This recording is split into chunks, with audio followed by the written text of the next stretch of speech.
كمان كنت منسق اتحاد النقابات المهنية بالغربية هنا. كان هدف الاتحاد وهدف التحالف هو تمثيل فئات المجتمع، بالذات الفئات المتوسطة او الشباب والمرأة، العمال، الفلاحين داخل البرلمان. وده لان الانتخابات الجاية مهمة جدا. لازم نمثل من هو يمثلنا بجد، يعني اللي هو من الطبقة بتاعتنا، اللي هو حاسس بمشاكلنا، اللي حاسس بالمعاناة اللي احنا بنعيشها، اللي حاسس بالبطالة، اللي حاسس بكل الأوجاع اللي احنا عايشينها في الحياة بتاعتنا. لذلك أنا بنزل لكل الناس، عشان عارفة إن فترة الدعاية مش كبيرة ومش هقدر أوصل لكل الناس. أنا بحاول والله، يعني حاولت قبل كده على طريق الفيس أتواصل مع مجموعات كبيرة، لكن ما كانش كافي برضو. فترة الدعاية مش كافية خالص ان حضراتكم تتعرفوا علينا، بالذات ان احنا عددنا كبير، احنا 39 مرشح على بندر طنطا.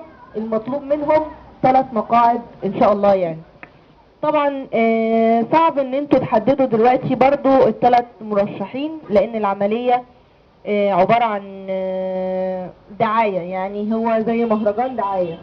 فطبعا احنا بنمر على الشوارع، انا نفسي ما بقيتش شايفه، يعني انا عارفه الناس المرشحين واتكلمت معاهم، ما بقيتش شايفه نفسنا في فكان اسلوب خاطئ فعلا مننا موضوع الدعايه المبالغ فيها، لان هي بتلخبط الناس.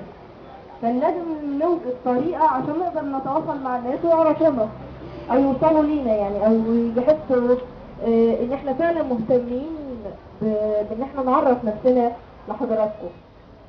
ما لقيتش طريقه غير ان انا امر على اماكن التجمعات، وكان طبعا الكافيهات والقهاوي هي دي اماكن المتاحه للتجمعات. وصباحا ساعات كده كنت بمر على بعض المصالح الحكوميه، يعني احيانا. فطبعا احب يعني اوجه ندائي لاهالي طنطا جميعا، يعني انا نازله اوجه ندائي لاهالي طنطا جميعا، ونرجو من الله ان احنا نحسن الاختيار. يعني ايه نحسن الاختيار؟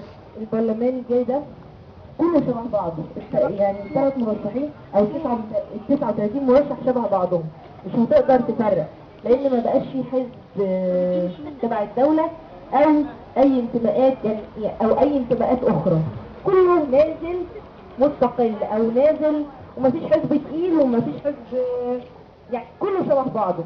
فبالتالي حصل عندنا زي حالة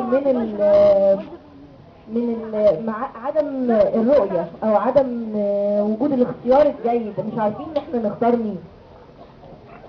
لكن طبعا اللي احنا بنسعى ليه، يعني ان احنا نحاول نختار اللي حاسس بينا او اللي بيحاول يوصل لنا او يوصل لمشاكلنا، ونسيبنا بقى من دعاية المبهرجة مثلا، او يعني انا شايفة ان كل ده ما بيمثلناش، او مش هو اللي هيوصل رسالتنا.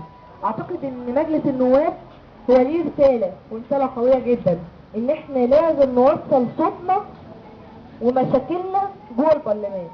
ترابيزة البرلمان لازم تساع كل الفئات، لازم تساع عمال، فلاحين، مرأة، شباب، أطفال، كل الفئات. ليه؟ لأن كل الفئات من حقها إن هي توصل صوتها وتوصل مشاكلها داخل البرلمان، وكلنا المفروض نقعد على ترابيزة البرلمان ونتفاوض، ما يبقاش في حد صوت أقل من التاني، لأن احنا كلنا سواسية. وعضو البرلمان اللي هيخش طبعا انتوا بتشرفوه بالأمانة اللي انتوا شايلينها، اللي هو صوتكم. ولازم لما تدوا حد صوتكم لازم يكون ده شرف هو شايله فوق دماغه. يعني ايه؟ يعني مش مجرد ان هو يدخل وخلاص، لا، ده عليه مسؤولية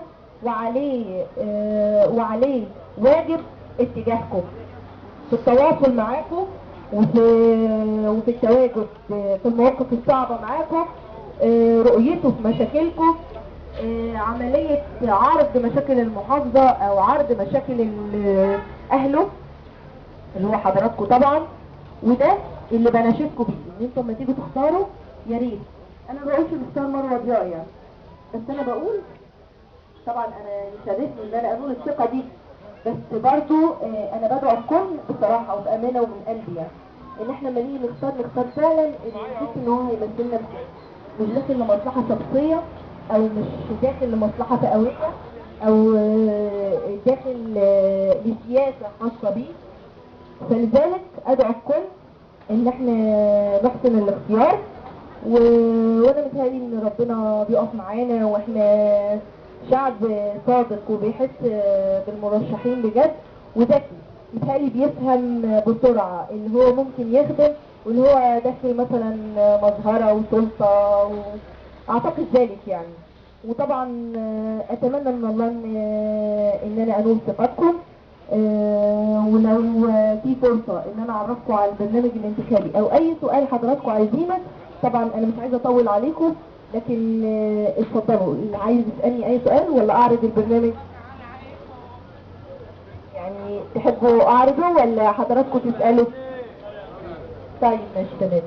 انا البرنامج بتاعي بيختصر، يعني انا عايزة اعمله اختصار. اول حاجة عندي بالنسبة البطالة هي مشكلة جامدة جدا بالنسبة لنا، بس بصراحة انا وانا بمر كده لما حد بيكلمني على البطالة ما بوعدش حد ان انا هوظفه في الحكومة، لان اتجاهات الحكومة حاليا بصراحة برضو ان هي تقليل عدد الموظفين في الدولة، وساعات بحس ان هم عندهم حق، لان انا بخش اي مصلحة حكومية بيبقى مثلا غرفة واحدة فيها 15 موظف، مفيش واحد يقضي لي الحاجة اللي انا عايزاها.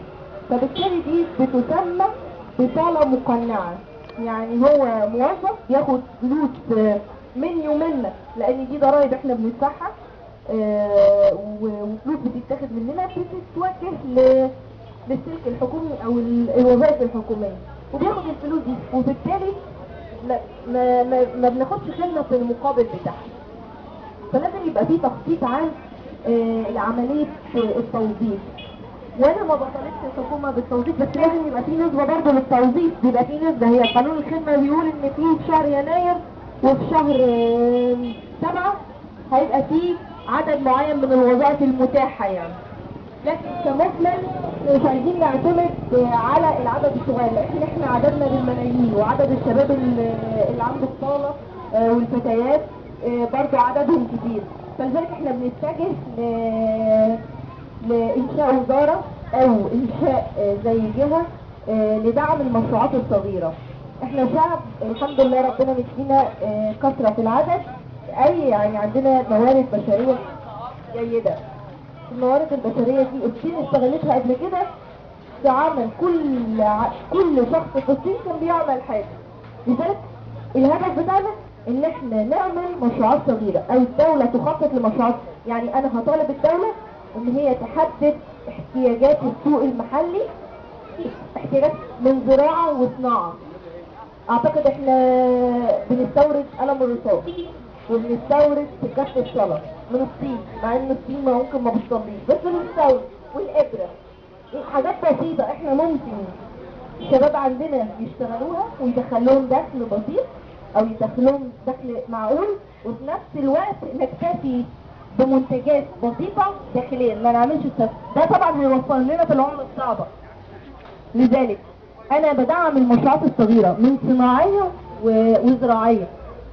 يعني ايه زراعية؟ يعني لازم الدولة يبقى عندها تخطيط في المنتجات اللي هي عايزاها وتدعمها ازاي. يعني تبقى عارفة هي عايزة ايه وكمية قد ايه في الصناعة دي، وتجيب المنتج وتجيب الجهاز او الآلة اللي هي بتصنع الصناعة دي، وتبدأ تدعم بيها الشباب، او الشاب اللي عايز يعمل هو اللي ياخدها. بعد كده بتسوق لي المنتج ده، يبقى الشاب عندي وظيفته الوحيدة ان هو بيشتغل في الصناعة دي. وطبعا بيتم تدريب الشاب. بالنسبة للزراعة انا محتاجة مثلا محتاجة اقساط، الدولة هي اللي بتحدد انا محتاجة كمية كام فدان. عندنا في الصحراء انا كنت قعدت برضو مع مهندسين زراعيين، وقال احنا ممكن نكتفي ذاتيا بالقمح، احنا بنستورد نسبة قمح كبيرة جدا، وده بيستهلك عندنا من الدولار او العملة الصعبة.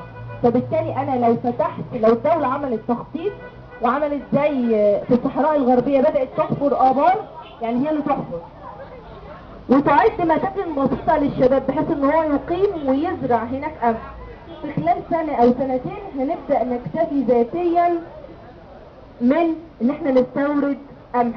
دي برضو من ضمن الخطط على فكرة يا جماعة، او يعني بداية القمح مين هو خطوة، بس المهم ان احنا ناخدها، ناخد الخطوة دي ويبقى درجة درجة، بس المهم نكون ماشيين في طريق سليم ويبقى فيه متابعة جيدة وتخطيط جيد. وده اللي بدأوا ليه، وده اللي بدأوا ليه. لذلك انا لما بقول انتخابات مجلس النواب لازم النائب بتاعنا يمثلنا، لانه هو اللي هيتابع وهيحاسب وهيسائل المسؤولين عن تقصيرهم وعدم ادائهم لمهامهم بصورة جيدة، وده دور مجلس النواب.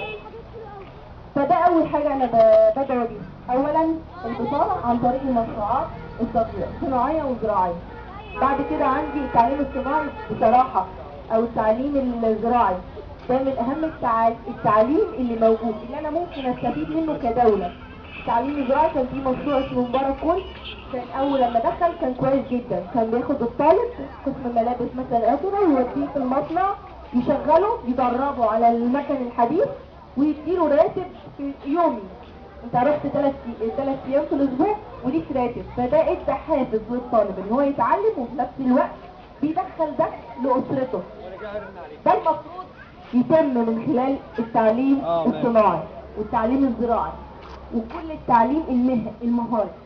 ده هيطلع لي فني ليه مهارة جيدة يغطي لي السوق المحلي، وبرضه ممكن لو طلع احسن من كده كمان ممكن يغطي لي السوق الخارجي، لان عدد اللي بيخش التعليم، عدد الطلاب اللي بيخشوا التعليم الصناعي عدد كبير فعلا، ممكن نغطي بيه السوق المحلي والسوق الخارجي.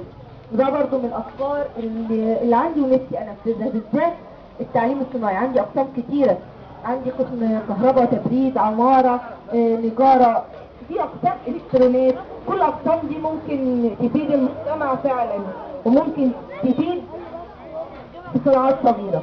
وده بالنسبه للبرنامج بتاعي. وطبعا في حاجه اسمها احنا في الغربيه هنا او محافظه الغربيه محافظه مغلقه، فبرضه من ضمن الافكار اللي عندنا ان احنا لازم نسترد كوم حماده، لان كوم حماده ده هو كان الظهير الصحراوي بتاعنا.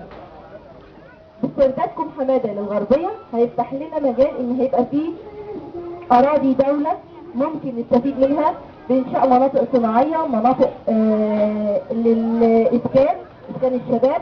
في مناطق في ناس عايشه في عشوائيات كتير وعندهم مشاكل اللي هم عندهم انهيارات، لازم يبقى المحافظه عندها مشاكل لايواء العشوائيات دي. كل ده عن طريق الظهير الصحراوي، وده بنتمنى ان احنا نقدر نحققه او نطالب بيه. ده بالنسبه لبرنامجي بصوره مختصره. طبعا البرنامج كبير بس انا مش عايزه اطول على حضراتكم، ولو اي حد عنده اي استفسار او اي يعني سؤال ليا طبعا انا اتمنى يعني ان انا اسمعه منكم. وفي نهايه الحديث اتمنى ان انا نول ثقتكم، وان شاء الله لو نلت ثقتكم اكون عند حسن ظنكم. والسلام عليكم ورحمه الله وبركاته. شكرا.